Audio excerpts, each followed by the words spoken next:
നമസ്കാരം. പുതിയ വീഡിയോയിലേക്ക് എല്ലാവർക്കും സ്വാഗതം. ഇന്നത്തെ വിഷയം 2026 മാർച്ചിൽ SSLC പരീക്ഷ എഴുതുന്ന കുട്ടികൾക്കും രക്ഷിതാക്കൾക്കും വേണ്ടിയിട്ടുള്ള കുറച്ച് നിർദ്ദേശങ്ങളാണ്. ഇപ്പൊ നമുക്ക് ഈ SSLC സർട്ടിഫിക്കറ്റിലേക്ക് വേണ്ട ഡീറ്റെയിൽസ്, വിശദാംശങ്ങൾ, കുട്ടിയെ സംബന്ധിക്കുന്ന വിശദാംശങ്ങൾ, അത് വിദ്യാഭ്യാസ വകുപ്പിന്റെ അതിനെ സംബന്ധിച്ച ഡാറ്റ ശേഖരണം സമ്പൂർണ്ണ എന്ന് പറയുന്ന ഓൺലൈൻ സ്കൂൾ മാനേജ്മെന്റ് സോഫ്റ്റ്വെയർ ഉപയോഗിച്ചാണ് ചെയ്യുന്നത്. അപ്പൊ ഈ സമ്പൂർണ്ണ എന്ന് പറയുന്ന സോഫ്റ്റ്വെയറിൽ നമ്മൾ കുട്ടിയുടെ എല്ലാ ഡീറ്റെയിൽസ്, ഈ പരീക്ഷ എഴുതാൻ ഇപ്പോൾ സ്കൂളിൽ പഠിച്ചുകൊണ്ടിരിക്കുന്ന കുട്ടികളുടെ ഡീറ്റെയിൽസ് മുഴുവൻ തെറ്റില്ലാതെ നമ്മൾ ആ സമ്പൂർണ്ണയിൽ അപ്ലോഡ് ചെയ്യണം. ആ ചെയ്യുന്ന ഡീറ്റെയിൽസ് ആണ് SSLC സർട്ടിഫിക്കറ്റിലേക്ക് വരുന്നത്. എവിടെയെങ്കിലും ചെയ്യുമ്പോൾ നമ്മളറിയാതെ ഒരു തെറ്റ് സംഭവിച്ചാൽ, അത് ചെയ്യുന്നത് ക്ലാസ് ടീച്ചറാണ്, തെറ്റ് സംഭവിച്ചിട്ടുണ്ടെങ്കിൽ കുട്ടിയുടെ സർട്ടിഫിക്കറ്റിലും ആ തെറ്റ് വരും. അപ്പോൾ പ്രത്യേകിച്ച് കുട്ടികളെക്കാൾ കൂടുതൽ ക്ലാസ് ടീച്ചർമാർ ശ്രദ്ധിക്കും, ഹെഡ് മാസ്റ്റർ ശ്രദ്ധിക്കും, രക്ഷിതാക്കളാണ് ഇക്കാര്യങ്ങൾ കൂടുതലായും ശ്രദ്ധിക്കേണ്ടത് എന്നാണ് പറയുന്നത്. തീർച്ചയായിട്ടും നിങ്ങൾ ഈ വീഡിയോ മുഴുവനായിട്ട് കേൾക്കണം. കേട്ടിട്ട് നിങ്ങളൊരു രക്ഷിതാവോ കുട്ടിയോ ആണെങ്കിൽ കേൾക്കുക. കേട്ടിട്ട് നിങ്ങൾക്ക് എന്തെങ്കിലും ഇതുമായി ബന്ധപ്പെട്ടുള്ള എന്തെങ്കിലും ഉണ്ടെങ്കിൽ നിങ്ങൾ അത് ക്ലാസ് ടീച്ചറുടെ ശ്രദ്ധയിൽപ്പെടുത്തി എത്രയും പെട്ടെന്ന് തിരുത്തേണ്ട കാര്യങ്ങൾ ഉണ്ടെങ്കിൽ തിരുത്തണം. അതൊക്കെയാണ് ഞാനിവിടെ സൂചിപ്പിക്കുന്നത്. അപ്പൊ എങ്ങനെയൊക്കെ തിരുത്താം? ഇപ്പോൾ നമ്മൾ പഠിക്കുന്ന സമയത്ത് ഒരു ഡേറ്റ് ഓഫ് ബർത്ത് തെറ്റിപ്പോയാലും മറ്റെന്തെങ്കിലും നമ്മൾ ചെറിയ തെറ്റുകളൊക്കെ വന്നു കഴിഞ്ഞാൽ അതൊക്കെ സ്കൂളിൽ നിന്ന് ഹെഡ് മാസ്റ്റർ തിരുത്തും. ഇപ്പോൾ ആവുമ്പോൾ പഠനം നിർത്തിക്കഴിഞ്ഞാൽ ഹെഡ് മാസ്റ്ററിന് ഇത് തിരുത്താൻ കഴിയില്ല. SSLC കഴിഞ്ഞു പോയാൽ ഹെഡ് മാസ്റ്ററിന്റെ തിരുത്താനുള്ള അധികാരം അവിടെ ഉണ്ടാവില്ല. അപ്പൊ നമ്മൾ എന്തെങ്കിലും തെറ്റുകുറ്റങ്ങളൊക്കെ ഉണ്ടെങ്കിൽ ഇപ്പോൾ തന്നെ അത് തിരുത്തിയിട്ട് മുമ്പോട്ട് പോകണം എന്നാണ് ഞാൻ എല്ലാവരോടും പറയുന്നത്. ഇപ്പോൾ ഈ സോഫ്റ്റ്വെയർ, സമ്പൂർണ്ണ സോഫ്റ്റ്വെയറിലൂടെയാണ് നമ്മളുടെ കുട്ടികളിൽ SSLC സർട്ടിഫിക്കറ്റിൽ വേണ്ട ഫോട്ടോ അടക്കം അപ്ലോഡ് ചെയ്യുന്നത്. ഇപ്പോൾ ഫോട്ടോ എന്ന് പറയുന്നത് നമുക്കറിയാം, SSLC സർട്ടിഫിക്കറ്റിൽ ഓരോ കുട്ടിക്കും ലഭിക്കുന്ന സർട്ടിഫിക്കറ്റിൽ ആ കുട്ടിയുടെ ഫോട്ടോയും ഉണ്ടാവും. ആ ഫോട്ടോ എങ്ങനെയാണെന്ന് വെച്ചാൽ, അത് ഫോട്ടോയെ പറ്റി പറയുമ്പോൾ ബ്ലാക്ക് ആൻഡ് വൈറ്റ് ആയിരിക്കണം ഫോട്ടോ, കളർ ഫോട്ടോ പറ്റില്ല, ബ്ലാക്ക് ആൻഡ് വൈറ്റ് ഫോട്ടോ ആയിരിക്കണം. അത് പിന്നെ നമ്മൾ നേരത്തെ എടുത്തു വെക്കുക. എടുത്തിട്ട് ഏൽപ്പിക്കേണ്ടത് ക്ലാസ് ടീച്ചറെയാണ്. ക്ലാസ് ടീച്ചർ അത് അപ്ലോഡ് ചെയ്തതിന് ശേഷം നമുക്ക് ആ ഫോട്ടോ തിരിച്ചു തരും. ഫോട്ടോയുടെ സവിശേഷതകൾ എന്തൊക്കെയായിരിക്കണം എന്ന് പറയുന്നുണ്ട്. ഈ ഫോട്ടോയുടെ പുറത്ത് പേരോ ഡേറ്റ് ഓഫ് ബർത്തോ അങ്ങനെ യാതൊന്നും ടൈപ്പ് ചെയ്യുകയോ എഴുതാനും പാടില്ല. ഒന്ന്, ഫോട്ടോയുടെ വിഡ്ത്ത് എന്ന് പറയുന്നത് 150 പിക്സലും ഹൈറ്റ് എന്ന് പറയുന്നത് 200 പിക്സലുമാണ്. സൈസ് 20 മുതൽ 30 വരെ KB ആണ്. ഫോർമാറ്റ് JPG ഫോർമാറ്റിലാണ് ഈ ഫോട്ടോ. അതൊക്കെ സ്റ്റുഡിയോയ്ക്ക് അറിയാം, SLC സ്റ്റുഡിയോക്കാർക്ക് അറിയാം. SSLC സർട്ടിഫിക്കറ്റിലേക്ക് വേണ്ടിയിട്ടുള്ള ഫോട്ടോ ആണെന്നാണ് പറയേണ്ടത്. ഈ ഒരു സ്പെസിഫിക്കേഷൻസ് ഉള്ള ഫോട്ടോ ആണ് നമ്മൾ എടുക്കേണ്ടത്. അപ്പോൾ നമ്മൾ പറയാൻ പോകുന്നത്, ഇപ്പോ കുട്ടികൾക്ക് ആവശ്യമുള്ള ഡീറ്റെയിൽസ് ചോദിച്ചിരിക്കുന്ന ഒരു ഫോർമാറ്റ് ആണ് നമ്മൾ ആദ്യമായിട്ട് പറയുന്നത്. ആ ഫോർമാറ്റ് നിങ്ങളൊന്ന് ശ്രദ്ധിക്കുക. ഇത്രയും ഡീറ്റെയിൽസ് അപ്ലോഡ് ചെയ്യാനാണ് പറഞ്ഞിട്ടുള്ളത്. ഒന്ന്, അഡ്മിഷൻ നമ്പർ. ഇത് കാണുന്നുണ്ടാവും. സമ്പൂർണ്ണയിൽ ക്ലാസ് ടീച്ചർ ഉൾപ്പെടുത്തേണ്ട, വളരെ കൃത്യതയോടെ ഉൾപ്പെടുത്തേണ്ട ഡീറ്റെയിൽസ് ആണ് അഡ്മിഷൻ നമ്പർ. ആ അഡ്മിഷൻ നമ്പർ എന്ന് പറയുന്നത് സ്കൂൾ പ്രവേശന രജിസ്റ്ററിലെ നമ്പറാണ്. അത് നമുക്ക് നോക്കേണ്ട ആവശ്യമില്ല, ക്ലാസ് ടീച്ചർ ചെയ്തുകൊള്ളും. പിന്നെ ഡിവിഷനാണ്. അടുത്തത് name of student in Malayalam. മലയാളത്തിൽ കുട്ടിയുടെ പേരെഴുതുക. അങ്ങനെ മലയാളത്തിൽ കുട്ടിയുടെ പേരെഴുതുമ്പോൾ നമ്മൾ കൂടി ബോധ്യപ്പെടണം. നമ്മുടെ അഡ്മിഷൻ രജിസ്റ്ററിൽ ചിലപ്പോൾ ഇംഗ്ലീഷിലായിരിക്കും പേരുണ്ടാവുക. ആ പേര് മലയാളത്തിലേക്ക് എഴുതുമ്പോൾ നമ്മൾ എഴുതുന്ന രീതിയിൽ തന്നെ ആവണം ആ മലയാളത്തിൽ എഴുതേണ്ടത് എന്ന കാര്യം നിർബന്ധം. കാരണം ഈ ഇംഗ്ലീഷ് മലയാളീകരിക്കുമ്പോൾ നമുക്കത് ഇങ്ങനെയല്ല അങ്ങനെ എഴുതണം എന്ന് പറയാനുള്ള അവകാശം കുട്ടിക്കും രക്ഷിതാവിനും ഉണ്ട്. അതിൻ്റെ ഈ മലയാളത്തിൽ എഴുതുന്നതിൻ്റെ ഒരു എക്സാമ്പിള് അവസാന പേജിൽ ഞാൻ കാണിച്ചു തരാം. അടുത്തത് name of student in English. ഇംഗ്ലീഷിൽ കുട്ടിയുടെ പേര് എഴുതുക. ഈ പേരുകൾ എഴുതുമ്പോൾ ശ്രദ്ധിക്കേണ്ട കാര്യം അവസാനം ഇനീഷ്യല് ഉണ്ടായിരിക്കണം. ഏതെങ്കിലും കുട്ടിക്ക് ഇനീഷ്യൽ ഇല്ല എങ്കിൽ ആ ഇനീഷ്യല് രേഖപ്പെടുത്താൻ നമ്മൾ ശ്രദ്ധിക്കേണ്ടതാണ്. എന്നാൽ ചില കുട്ടികൾക്ക്, ഇപ്പോൾ ഒരു എക്സാമ്പിള് ബിന്ദു സെബാസ്റ്റ്യൻ. ബിന്ദു സെബാസ്റ്റ്യന് ചിലപ്പം പിന്നെ ഇനീഷ്യൽ ഉണ്ടാവില്ല. അപ്പോൾ അവിടുത്തെ ആ സെബാസ്റ്റ്യൻ എന്നുള്ളതായിരിക്കും ആ കുട്ടിയുടെ അവിടെ കൊണ്ട് നിൽക്കും. അങ്ങനെയുള്ളവർ ചെയ്യേണ്ടതല്ല. അല്ലാതെ വെറും ഒരു പേര് മാത്രം എഴുതി ഇനീഷ്യൽ എങ്ങാനും രേഖപ്പെടുത്താതെ വന്നാൽ അതും ശ്രദ്ധിക്കേണ്ടതാണ്. ജെൻഡറാണ്, ആൺകുട്ടിയാണോ പെൺകുട്ടിയാണോ എന്നാണ്. മീഡിയം ഓഫ് ഇൻസ്ട്രക്ഷൻ മലയാളമാണോ ഇംഗ്ലീഷ് ആണോ. ഡേറ്റ് ഓഫ് ബർത്ത്, ജനന തീയതി എത്രയാണ്. റിലീജിയൻ, നമ്മുടെ മതം ഏതാണ്. കാറ്റഗറി എന്ന് പറഞ്ഞാൽ OBC ആണോ SC ആണോ ST ആണോ ആ രീതിയാണ് ചോദിച്ചിരിക്കുന്നത്. OEC ആണോ ഏതാണ് എന്ന് എഴുതാനാണ് പറഞ്ഞിരിക്കുന്നത്. കാസ്റ്റ്, നമ്മളുടെ ജാതി രേഖപ്പെടുത്തുക. നാഷണാലിറ്റി നമ്മൾ ഇന്ത്യൻ ആയിരിക്കും. പ്ലേസ് ഓഫ് ബർത്ത് ആണ് 12ാമത്തെ കോളത്തിൽ.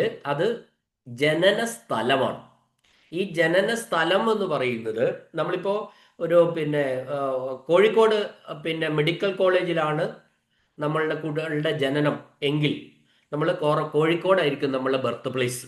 കാരണം ആ കോഴിക്കോട് കോർപ്പറേഷൻ പരിധിയിലാണ് കോഴിക്കോട് മെഡിക്കൽ കോളേജ്. അപ്പം എവിടെയാണോ നമ്മളുടെ ജനനം അതാണ് നമ്മൾ രേഖപ്പെടുത്തുക. ഓക്കെ, അതല്ലാതെ നമ്മുടെ വീടുള്ള സ്ഥലമല്ല. അതും നമ്മൾ പ്രത്യേകം ഓർമ്മിക്കുക. ഇപ്പം ദെൻ നമ്മൾ നെയിം ഓഫ് ഗാർഡിയൻ, രക്ഷിതാവിൻ്റെ പേര് എന്താണ്, അതാണ് ചോദിച്ചിരിക്കുന്നത്. നെയിം ഓഫ് ഗാർഡിയൻ എഴുതുമ്പോൾ നമ്മൾ ശ്രദ്ധിക്കേണ്ട കാര്യം ഈ രക്ഷിതാവിനും ഇനീഷ്യൽ ഉണ്ടാവണമെന്നില്ല ചില രജിസ്റ്ററുകളിലൊക്കെ. അപ്പോൾ അത് ശ്രദ്ധിക്കുക. നമ്മൾ രക്ഷിതാവിൻ്റെ പേരെഴുതി കഴിഞ്ഞിട്ട് ഇനീഷ്യൽ ചേർക്കാൻ വേണ്ടിയിട്ട് മറക്കരുത്. റിലേഷൻ വിത്ത് ഗാർഡിയൻ, ഈ ഗാർഡിയൻ എന്ന് പറയുന്നത് രക്ഷിതാവാകാം അല്ലെങ്കിൽ ഫാദർ ആവാം. അപ്പൊ ഫാദർ തന്നെ രക്ഷിതാവണമെന്നില്ല പലയിടത്തും. അതുകൊണ്ടാണ് ചോദിച്ചിരിക്കുന്നത്. അപ്പോൾ അച്ഛനാണെങ്കിൽ അച്ഛൻ അല്ല ഫാദർ എന്ന് നമുക്ക് എഴുതാം. The name of father, name of mother, രണ്ടുപേരും. അതായത് ഫാദറിന്റെയും മദറിന്റെയും പേരെഴുതാം. ചിലപ്പോ മിക്കവാറും കേസിൽ ഗാർഡിയൻ തന്നെ ആയിരിക്കും ഫാദർ. ചില ആൾക്കാരുടെ കുട്ടികളുടെ കേസിൽ ചിലപ്പോൾ അച്ഛൻ ഉണ്ടാവില്ല. അച്ഛൻ ഇല്ല എങ്കിലും നമ്മൾ അച്ഛൻ്റെ പേരെഴുതണമെന്നാണ്. അത് ശ്രദ്ധിക്കാം. അപ്പം അച്ഛൻ നിലവിൽ ലേറ്റ് ആണെങ്കിൽ മരണപ്പെട്ടു പോയിട്ടുണ്ടെങ്കിൽ പോലും നമ്മൾ അച്ഛൻ്റെ പേര് ആ സ്ഥാനത്ത് എഴുതണം. Name of mother. അപ്പോൾ ഈ അച്ഛൻ്റെയും അമ്മയുടെയും പേരെഴുതുമ്പോൾ നമ്മൾ ഇനീഷ്യലി ചേർക്കാൻ വേണ്ടി പ്രത്യേകം ശ്രദ്ധിക്കുക.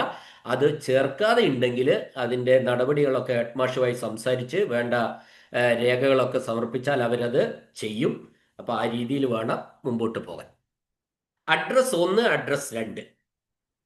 രണ്ട് അഡ്രസ്സും ഒന്ന് തന്നെയാണെങ്കിൽ 2 അഡ്രസ്സ് നിങ്ങൾക്ക് വെക്കാം. നിങ്ങൾ താമസിക്കുന്ന ഒരു സ്ഥലമല്ല വേറൊരു അഡ്രസ്സ് ഉണ്ടെങ്കിൽ അതും വെക്കാം. അപ്പോൾ 2 അഡ്രസ്സ് ഒന്നാണെങ്കിൽ അത് മാത്രം വെച്ചാൽ മതി. ഫസ്റ്റ് ലാംഗ്വേജ് എന്ന് പറയുന്നത് നമുക്കറിയാം, നമ്മൾ പഠിക്കുന്ന ഭാഷയാണ്. ഭാഷ ചില കുട്ടികൾ മലയാളമായിരിക്കും, എന്നാൽ ചില കുട്ടികൾ അറബിക്കായിരിക്കും. അങ്ങനെ ചിലർ സംസ്കൃതമായിരിക്കാം, ചിലർ ഉറുദു ആയിരിക്കാം. അതാണ് ചോദിക്കുന്നത്. First language. അഡീഷണൽ ലാംഗ്വേജ് പഠിക്കുന്ന ചില സ്കൂളുകളുണ്ട്. ദെൻ തേർഡ് ലാംഗ്വേജ് ഏതാ വിഷയമാണ്? മൂന്നാമത്തെ ഭാഷയായിട്ട് നമ്മൾ പഠിക്കുന്നത് ഏതാണ്? ഇത് കേരളത്തിലെ ഭൂരിഭാഗവും അത് ഹിന്ദിയാണ്. ദെൻ ഐഡന്റിഫിക്കേഷൻ മാർക്ക്, നമ്മളുടെ തിരിച്ചറിയാനുള്ള അടയാളം. 1, 2 തിരിച്ചറിയുന്ന അടയാളങ്ങൾ, അത് മറുകോ അല്ലെങ്കിൽ മുറിവിൻ്റെ അടയാളമോ അത്തരത്തിൽ എന്തെങ്കിലുമായിട്ട് നമ്മൾ കുട്ടികളൊക്കെ തന്നെ കുട്ടികളുടെ ശരീരത്തിൽ അത് കണ്ടുവെക്കണം. എന്നാൽ മാത്രമേ ക്ലാസ് ടീച്ചർക്ക് അത് എൻട്രി ചെയ്യാൻ വേണ്ടി കഴിയുള്ളൂ. ഡിസ്ട്രിക്റ്റ് ഏതാണ്, ജില്ല ഏതാണ്? 25ാമത്തെ കോളം. ആധാർ നമ്പർ ഏതാണ്? Then 26 local body. Local body എന്ന് പറയുന്നത് പഞ്ചായത്താണോ മുനിസിപ്പാലിറ്റി ആണോ എന്നാണ് ചോദ്യം. അത് ടൈപ്പ് ചോദിക്കുന്നുണ്ട്. ദെൻ താലൂക്ക്, നമ്മളുടെ താലൂക്ക് ഏതാണെന്ന് ചോദിച്ചിരിക്കുന്നു. നമ്മൾ ഫിസിക്കൽ സ്റ്റാറ്റസ് അത് എഴുതിയാൽ മതി. Then whether belongs to other district, മറ്റൊരു ഡിസ്ട്രിക്റ്റിൽ നമ്മൾ ഉൾപ്പെട്ടവരാണോ എന്നുകൂടി ചോദിച്ചിട്ടുണ്ട്. അപ്പൊ ഈ 30 കോളങ്ങള് ഒരു കുട്ടിയെ സംബന്ധിച്ചിടത്തോളം കൃത്യമായി തെറ്റില്ലാതെ നമ്മൾ പൂരിപ്പിച്ച്, നമ്മളല്ല, കുട്ടികളും രക്ഷിതാക്കളും അല്ല ഇത് ചെയ്യേണ്ടത്. ഇത് ചെയ്യേണ്ടത് സാധാരണഗതിയിൽ ചെയ്യുന്നത് ബന്ധപ്പെട്ട 10ാം ക്ലാസ്സിലെ ക്ലാസ് ടീച്ചറാണ്. അപ്പൊ അതിനു വേണ്ടിയിട്ട് ക്ലാസ് ടീച്ചർ നിങ്ങൾക്ക് ഇതുപോലെ ഒരു ഡേറ്റ ഫോം തരും. ആ ഫോമിൽ പറയുന്ന കാര്യങ്ങളൊക്കെ എഴുതി തരും. അത് കറക്റ്റ് ആണോ തെറ്റുണ്ടോ എന്നുള്ള കാര്യം നിങ്ങൾ ബോധ്യപ്പെടുത്തിയിട്ട് കൊടുക്കണം. സർട്ടിഫിക്കറ്റ് ഒക്കെ കിട്ടിക്കഴിഞ്ഞിട്ട് നമ്മൾ പോയാൽ ഇത് വലിയ ബുദ്ധിമുട്ടായിരിക്കും. കാര്യങ്ങൾ എന്തെങ്കിലുമൊക്കെ തിരുത്ത് വേണമെങ്കിൽ, അപ്പോൾ തിരുത്താനുള്ള സമയമാണിപ്പോൾ. അപ്പൊ തിരുത്ത് ഏത് വിധത്തിലും തിരുത്താം. ഇപ്പൊ നമ്മൾ ഈ സമ്പൂർണ്ണയിൽ വരുന്ന ഡീറ്റെയിൽസ് എവിടുന്നാണെന്ന് ഞാൻ പറഞ്ഞില്ല. അത് നമ്മൾ ചേരുന്ന സമയത്ത് നമ്മൾ ഡേറ്റ് ഓഫ് ബർത്തും ആധാറും ഒക്കെ കൊടുത്തിട്ടാണ് നമ്മൾ ചേരുന്നത്. സ്കൂളിൽ ചേരുന്നത് ഒരു അപേക്ഷയും ഉണ്ടാവും, ഡേറ്റ് ഓഫ് ബർത്ത് സർട്ടിഫിക്കറ്റ് ഉണ്ടാവും, പിന്നെ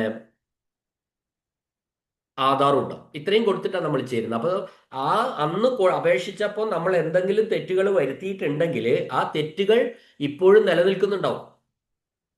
അപ്പോൾ അത് ഇതുപോലെ ഒരു രജിസ്റ്ററിൽ വൃത്തിയായിട്ട് എഴുതിയിട്ടുണ്ടാവും.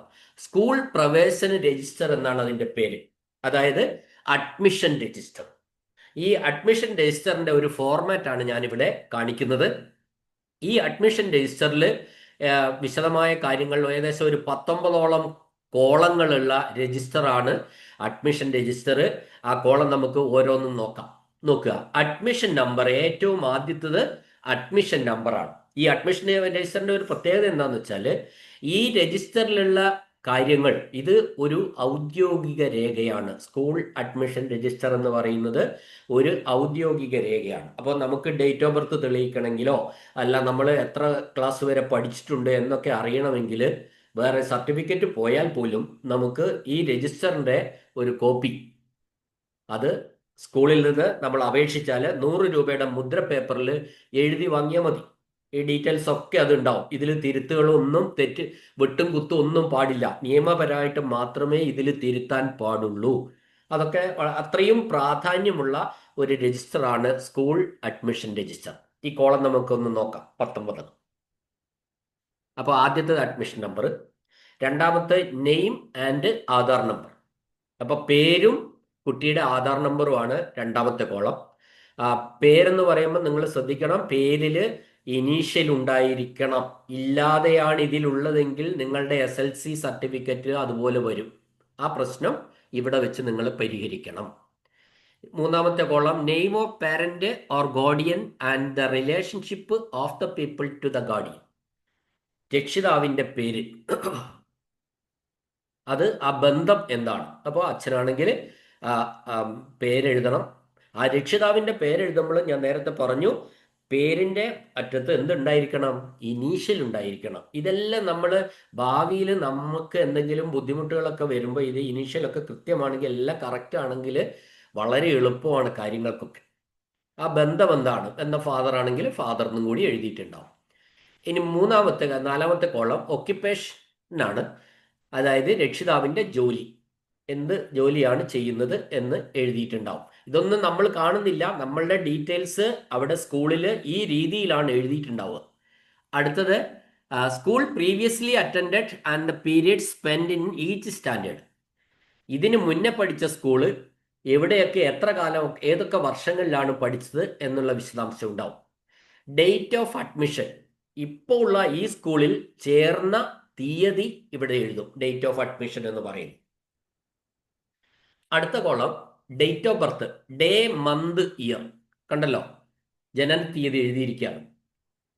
അപ്പോൾ ഏറ്റവും മുകളിൽ നിങ്ങൾ കണ്ടോ, C rule 6.2.1 Kerala educational acts and റൂൾസിലെ 6ാം അധ്യായത്തിലെ 2ാമത്തെ ആ രീതിയിൽ റൂള് നിയമപ്രകാരം അച്ചടിച്ചിരിക്കുന്ന രജിസ്റ്ററാണിത്. ഇനി അടുത്തത് റിലീജിയനാണ്. അപ്പൊ ഇവിടെ നമ്മൾ ഡേറ്റ് ഓഫ് ബർത്ത് എഴുതിയപ്പോൾ തീയതിയുടെ ഒപ്പം അത് വേർഡ്സിലും വാക്യത്തിലും എഴുതിയിട്ടുണ്ടാവും, അക്കത്തിലും അക്ഷരത്തിലും എഴുതിയിട്ടുണ്ടാവും. അപ്പോൾ ഡേറ്റ് ഓഫ് ബർത്തിൽ ഒന്നും സാധാരണഗതിയിൽ ഒരു വെട്ടിത്തിരുത്തൊന്നും നടക്കില്ല. നിയമപരമായിട്ട് ഇതിൻ്റെ മുകളിൽ ഒരു പ്രൊസീഡിങ്സ് ഉണ്ട്, ഒരു നടപടിക്രമം ഉണ്ട്. അതൊക്കെ ചെയ്ത് ഫീസ് ഇപ്പോൾ ഡേറ്റ് ഓഫ് ബർത്ത് തിരുത്തണമെങ്കിൽ 500 രൂപയാണ് ഫീസ്. അത് മാത്രമല്ല, ബർത്ത് സർട്ടിഫിക്കറ്റിൽ കറക്റ്റ് ആയിരിക്കുകയും വേണം. ബർത്ത് സർട്ടിഫിക്കറ്റിൽ ഉള്ളതാണ് വെച്ചിട്ടാണ് ഇവിടെ തിരുത്തുക. അത് നമ്മൾ മനസ്സിലാക്കുക. ഇനി അടുത്തത് റിലീജിയൻ ആണ്. റിലീജിയൻ എഴുതിയിട്ടുണ്ടാവും. അടുത്ത column, does the people belongs to, നമ്മൾ scheduled caste, scheduled tribe, other backward community, O B C ഏതെങ്കിലും ആണോ എന്നാണ് ചോദ്യം. അതിൻ്റെ അടുത്ത ചോദ്യം സ്റ്റാൻഡേർഡ് ഓൺ അഡ്മിഷൻ ആണ്. നമ്മൾ ഈ ക്ലാസ്സിലേക്ക്, ഇപ്പോൾ ഉള്ള ഈ ക്ലാസ്സിലേക്ക് പിന്നെ അല്ല സോറി ഈ ഏത് ക്ലാസ്സിലാണ് നമ്മൾ പ്രവേശിച്ചത് എന്നാണ് ചോദ്യം. ദെൻ സ്റ്റാൻഡേർഡ് ഓൺ ലീവിങ്, ഈ സ്കൂളിൽ ഏത് ക്ലാസ്സിലേക്കാണ് പ്രവേശിച്ചത്. സ്റ്റാൻഡേർഡ് ഓൺ ലീവിങ്, അതായത് നമ്മൾ ഈ സ്കൂളിൽ നിന്ന് വിട്ടുപോകുമ്പോൾ അവിടെ നമ്മൾ രേഖപ്പെടുത്തും. ഇപ്പോൾ 10ാം ക്ലാസ്സിലാണെങ്കിൽ 10ാം ക്ലാസ്സിൽ നിന്നാണ് ഇവിടുന്ന് ടി സി ഒക്കെ വാങ്ങിപ്പോയെങ്കിൽ 10 എന്ന് നമ്മൾ എഴുതും. ഡേറ്റ് ഓഫ് ലീവിങ്, എന്നാണ് വിട്ടുപോയത്. അപ്പോൾ SLC കുട്ടികളെ സംബന്ധിച്ചിടത്തോളം ഇതൊന്നും ആയിട്ടില്ല. ഡേറ്റ് ഓഫ് ലീവിങ് ആയിട്ടില്ല, സ്റ്റാൻഡേർഡ് ഓൺ ലീവിങ് ഒന്നും എഴുതാനായിട്ടില്ല. അതൊക്കെ ടി സി തന്നതിന് ശേഷമാണ് നമ്മൾ എഴുതി ചേർക്കുക. അടുത്തത് number and date of T C produced on admission. അപ്പോൾ സ്കൂളിൽ പ്രവേശിക്കുന്ന വേറൊരു സ്കൂളിൽ നിന്ന് ഇവിടെ വന്ന് ചേരുകയാണെങ്കിൽ ആ പ്രവേശിക്കുന്ന സമയത്ത് തന്ന ടി സിയും അതിൻ്റെ നമ്പറും എത്രയാണ് എന്നാണ് ചോദിച്ചിരിക്കുന്നത്. അടുത്തത് number and date of T C granted on living.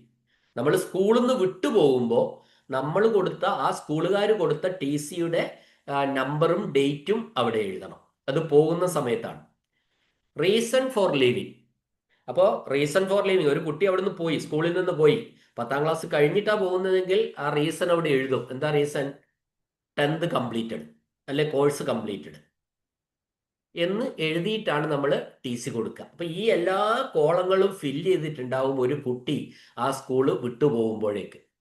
അടുത്തത് ഡേറ്റ് ഓഫ് വാക്സിനേഷൻ ആണ്, അല്ലെങ്കിൽ റീസൺ ഫോർ ലീവിങ്, എന്താണ് കാരണം. പലതും നമ്മൾ എഴുതാറുണ്ട്, കംപ്ലീറ്റഡ് ആവാം, ചിലര് പിന്നെ താമസം മറന്നാവാം. അപ്പം നമ്മൾ ചേഞ്ച് ഓഫ് റെസിഡൻസ് എന്ന് എഴുതാറുണ്ട്. വാക്സിനേഷൻ നടത്തിയിട്ടുണ്ടെങ്കിൽ അതിൻ്റെ തീയതി, പിന്നെ എന്തെങ്കിലും റിമാർക്ക്, ഹെഡ് മാസ്റ്ററിന് എന്തെങ്കിലും അഭിപ്രായങ്ങൾ എഴുതാനുണ്ടെങ്കിൽ അത് റിമാർക്ക് കോളത്തിൽ എഴുതാം. ഇത്രയുമാണ് ഒരു സ്കൂൾ പ്രവേശന രജിസ്റ്ററിൻ്റെ ഒരു ഫോർമാറ്റ് എന്ന് പറയുന്നത്.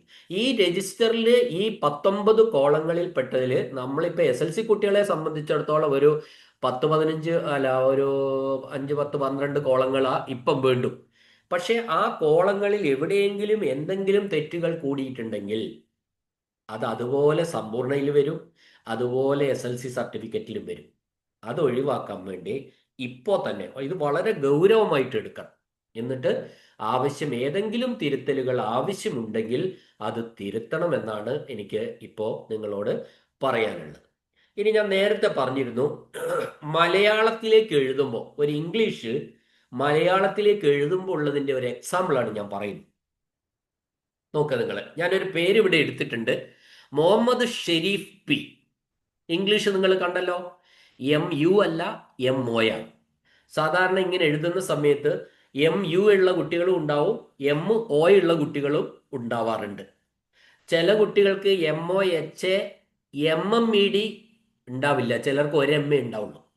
അങ്ങനെയുള്ളവരുണ്ട്, 2 M ഉള്ളവരും ഉണ്ട്. അതൊന്നും ഒരു പ്രശ്നമല്ല. നമ്മൾ ഏതായാലും MO ആയാലും ശരി MU ആയാലും ശരി, 2 M ഉണ്ടെങ്കിലും ശരി 1 M ഉണ്ടെങ്കിലും ശരി, അതൊന്നും വായിക്കുന്നതിനെ നമ്മൾ ബാധിക്കുന്നില്ല. അതുകൊണ്ട് അതൊന്നും തിരുത്തേണ്ട ആവശ്യമില്ല.